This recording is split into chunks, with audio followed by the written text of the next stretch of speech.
Water সাপ্লাইয়ে তারা একটা বড় ধরনের ইনভেস্টমেন্ট করার ব্যাপারে সিদ্ধান্ত নিয়েছে।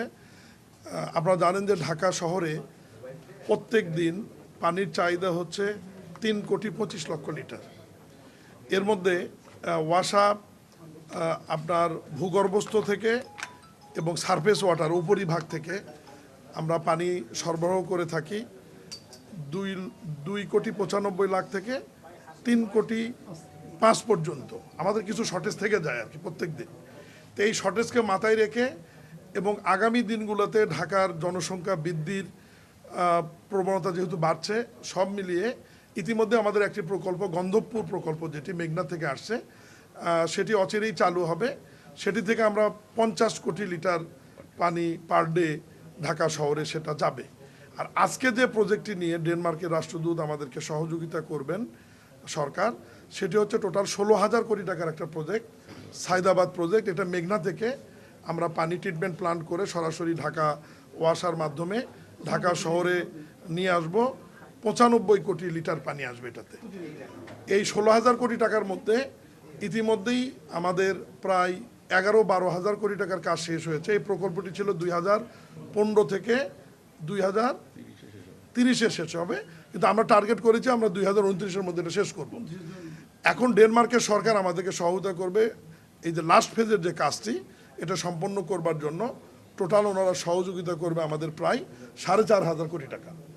এর মধ্যে ওনাদের 1,500 কোটি টাকা গ্র্যান্ট থাকবে, মানে এটা ফ্রি, এবং বাকি 3,000 কোটি টাকা ওনারা আমাদের সফট লোন দেবে, মাত্র 1.5 থেকে 2% টাকা, এবং কর্ম চলাকালীন পর্যন্ত গ্রেস পিরিয়ড থাকবে, এবং এই টাকা পরিশোধ করতে হবে আমাদের 20 বছর মেয়াদি।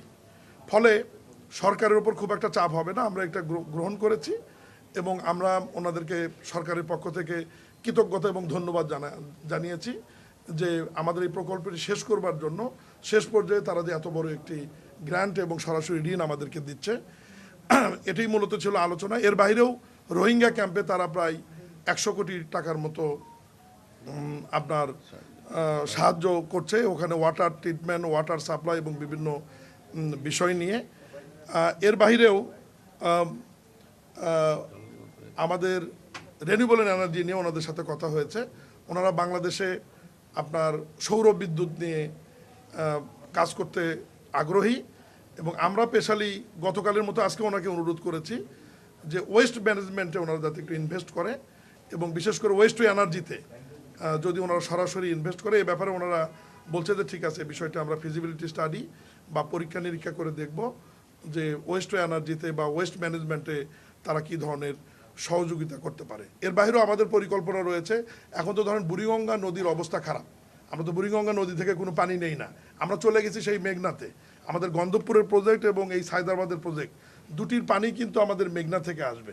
কিন্তু মাননীয় প্রধানমন্ত্রীর সাথে সকালে আমাদের যে মিটিং হয়েছে, মাননীয় মন্ত্রী, আমি, সচিব, এমডি সাহেব ছিল, সেই মিটিংয়ে মাননীয় প্রধানমন্ত্রী বলেছেন যে একটা শহরে ভূগর্ভস্থ পানি আন্তর্জাতিকভাবে থাকতে হবে মাত্র 30% পানি নিতে পারবো, কিন্তু ঢাকা শহরে আমরা ভূগর্ভস্থ পানি ব্যবহার করছি কিন্তু 74%, আর মাত্র 24% পানি কিন্তু আমরা উপরিভাগ বা সারফেস ওয়াটার যেটা আমরা নদী থেকে সংগ্রহ করছি। তো ভূগর্ভস্থর পানি যদি এই পরিমাণ আমরা উঠাতে থাকি, এটা জলবায়ু পরিবর্তন সহ আমাদের পরিবেশের উপর বড় ধরনের আঘাত আনবে এবং ভূমিকম্প হওয়ার একটা সম্ভাবনা থেকে যাবে। এই বিষয়টাকে আমরা নোটিশে নিয়ে মাথায় রেখেই মাননীয় প্রধানমন্ত্রী আজকে আমাদেরকে আলাদাভাবে একটা নির্দেশনা প্রদান করেছে যে আরও ভিতরে গিয়ে স্যালাইন ওয়াটারকে আমরা ট্রিটমেন্ট প্ল্যান্টের মাধ্যমে, যেমন মধ্যপ্রাচ্য দেশগুলো করছে, এ ধরনের প্রকল্প আমরা কাছাকাছি সমুদ্র উপরিভাগ বা নদী গিয়ে যেখানে মিলিত হয়েছে সমুদ্রতে, চাঁদপুর বা আমাদের মোংলা, এ ধরনের দুটি পয়েন্ট থেকে আমরা বড় ধরনের প্রজেক্ট ফিজিবিলিটি স্টাডি করার জন্য ইতিমধ্যে মাননীয় প্রধানমন্ত্রী আমাদেরকে নির্দেশনা দিয়েছেন। আমরা ওটা নিয়েও আমরা কাজ শুরু করব, যে আলটিমেটলি আমাদেরকে ওই দিকে যেতে হবে ভূগর্ভস্থ পানির চাপটা কমানোর জন্য।